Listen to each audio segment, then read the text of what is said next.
بسم اللہ الرحمن الرحیم۔ السلام علیکم۔ اس ویڈیو میں ہم آپ سے بہت ہی مزیدار کچن ہیکس شیئر کرنے جا رہے ہیں، تو ابھی سے ویڈیو کو لائک کر لیں اور چینل کو سبسکرائب کر لیں، شکریہ۔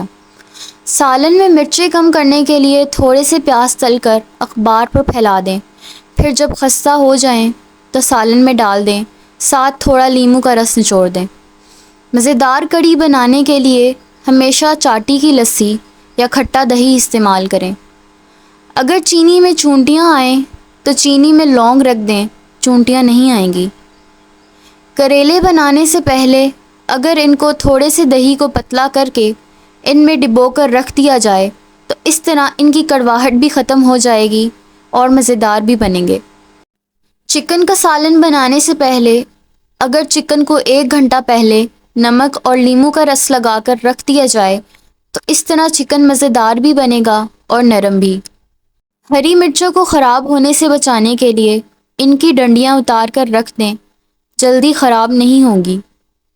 پوریاں نرم بنانے کے لیے آٹے میں تھوڑا سا دودھ ملا دیں، پوریاں نرم بنیں گی۔ آٹے کو سرسری سے بچانے کے لیے آٹے میں چند پتے تیز پات کے رکھ دیں۔ کچن کے سنک پر اگر داغ ہوں تو سنک کو چمکانے کے لیے تھوڑا سا ٹوتھ پیسٹ مل کر اچھی طرح صاف کریں، چمک اٹھے گا۔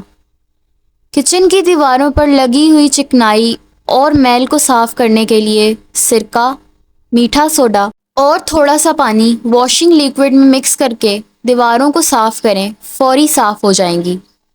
بریانی کے چاول کھلے کھلے بنانے کے لیے چاولوں کا دم کھولنے کے فوراً بعد چمچہ نہ چلائیں، تھوڑی دیر بعد چلائیں اور چاول چمچ سے نکالنے کی بجائے چاول پلیٹ سے نکالیں۔ بہترین کوفتے بنانے کے لیے قیمہ ہمیشہ چربی والا لیں اور 2 بریڈ کے سلائس بھی پیس کر ڈال دیں، کوفتے ٹوٹیں گے نہیں اور مزیدار اور نرم بھی بنیں گے۔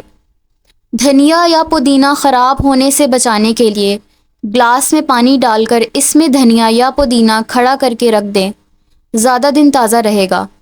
کھیر بناتے وقت دودھ بہت جلد نیچے لگتا ہے، اس لگے دودھ سے کھیر کا ذائقہ خراب ہو جاتا ہے۔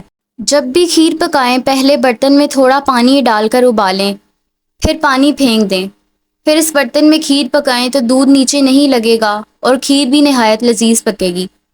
اگر گوبھی بناتے وقت اس میں 2-3 چمچ دودھ ڈال دیا جائے تو اس سے گوبھی کی بسانت ختم ہو جاتی ہے۔ چائے کے قہوے کو اگر زیادہ دیر تک پکایا جائے تو چائے بدمزہ بنتی ہے۔ مزیدار چائے بنانے کے لیے اس میں 2-4 بوندیں کنڈنس ملک کی ڈال دی جائیں تو چائے کا مزہ دوبالا ہو جاتا ہے۔ اگر چھری کی دھار تیز کرنی ہو تو اس کو کپ کی بیک سائڈ پر رگڑ لیں، تیز ہو جائے گی۔ چونکہ نان سٹک کے توے پر رگڑنے سے اس کی کوٹنگ اترنے کا خطرہ ہوتا ہے، تو اس کی صفائی کے لیے آپ یہ طریقہ استعمال کریں۔ نان سٹک کے توے کو صاف کرنے کے لیے لیموں پر نمک لگا کر توے پر رگڑیں اور 10 منٹ کے لیے چھوڑ دیں، اس کے بعد دوبارہ گرم پانی سے دھو کر خشک کر لیں۔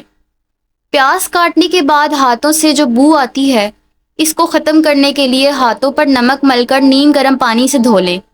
جب بھی کوئی چیز فرائی کریں تو تیل میں 1-2 لونگ ڈال دیں، فرائی کی ہوئی چیز کا ذائقہ بڑھ جائے گا۔ شلجم کا کھارا پن دور کرنے کے لیے شلجم میں نمک ڈال کر رکھ دیں، پھر پکائیں۔